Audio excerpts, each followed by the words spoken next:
Welcome back to WagerTalk.com. We're going to preview one of the marquee games on the Sunday slate. We've got Baltimore at Denver. And guys, for two teams that aren't in the same division, does it not seem like these two play every year, at least in the regular season or in the playoffs? Become a heck of a rivalry, hasn't it? Really, it's like every season. I look at this contest, man, and I'm thinking this Kubiak new offense, run-based offense, which is a little bit something different for Peyton Manning to get used to since he's come to Denver. We talked about it in another video about how much we put into preseason as far as what we see from veterans, what we see from young guns. This is the question mark on Peyton Manning. He was unable to lead Denver to any touchdown scores when he was on the field in preseason and threw a couple of picks. The question is, if this happened last year, if this happened a couple of years ago, even before his neck injury and all the surgeries he's had, this wouldn't bother you for a second. But there is that caveat now, because he's been talking about it for the last 8 months, that he has no feeling at his fingertips. We saw the velocity on his passes really dropping off late last season. To be honest with you, and I put it out on Twitter during that playoff game, I said, we're looking at the last game of Peyton Manning's career. I thought he was done. I didn't think he would come back this year. It actually shocks me that he does. But the fact that he did, and now you've got the run-based offense. Is it a run-based offense because that's what Gary Kubiak really wants to run, or is it run-based because we got to save his arm to get through a six? It's like a pitcher with a pitch count. Sure. If we're going to get him to the playoffs, we're going to need him. Yeah, they basically built in the offseason based on that. They went to more of a running game. That's what Kubiak's known for. The defense is a lot better for Denver this year than it's been in the past. And interesting that Kubiak was the offensive coordinator for Baltimore, and now he's the head coach of Denver and gets to play them in the first game. Another thing you want to take a look at here is the schedule coming up.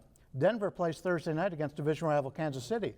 So we talked about it before in a game where, first half, second half. If you do like Denver in this game, you may want to take a look about them in the first half because they've got the quarterback with injury prone, and they've got that game coming up on Thursday night. Now, who thinks this is going to be a blowout? I don't. They might not have that opportunity, but when it gets to the second half, Denver's going to be running the football if they've got a lead.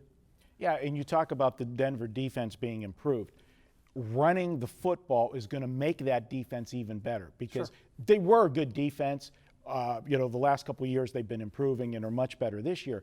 But if your team goes out there and scores in 2 minutes and you're back out on the field, I don't care how good you are, it's going to hurt your defense. Keep putting them back out on the field quickly and not getting the breathers. If Denver has sustained drives, take some clock, some minutes off the clock, gives them some rest. This defense is going to be a lot better than people realize. If this offensive line with a couple of new looks to it is able to run the football, we're able to run block to open things up, that's a question mark. You've got Suggs and you've got Dummerville, who are one of the best pass rush duels you're ever going to see in this day and age in the NFL. They're going to give everything they can to get after Peyton Manning, lay a few licks on him when he does have to go back and pass. And you can't just run the football, 30 out of 35 times in the NFL and find success. So he's going to have to throw the football around a bit. It's funny that I've seen that where people keep saying, well, Baltimore is going to know Kubiak's tendencies. To answer your question, which might have been a little rhetorical, but to answer it anyway, this is kind of what Kubiak does. He wants to make sure he's got a solid ground game. It also might be because they need to protect Peyton a little bit. But I'm going to tell you right now, they might know what Kubiak, his weaknesses maybe in play calling. He also knows what Baltimore's weaknesses are on defense. So that kind of washes out. But I can't wait to see what happens when Peyton takes a couple of licks. He will in this game, no doubt, against this defense. Can he come back and still have that velocity on those passes, especially when he's throwing to the sides, to the sidelines? Yeah, that's going to be interesting. Guys, what do you think about this one? Bryant? I'm going to take the points here with Baltimore. I think it comes down to a field goal here.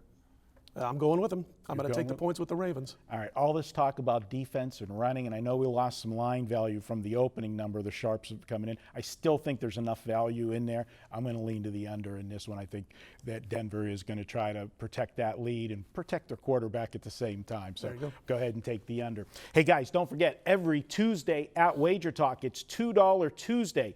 You can get one capper we feature as best bet, and you can get it for just $2. It's a great way to introduce yourself to WagerTalk.com. Be sure to check out all of our other videos for this weekend's games. We'll be back with more in a minute.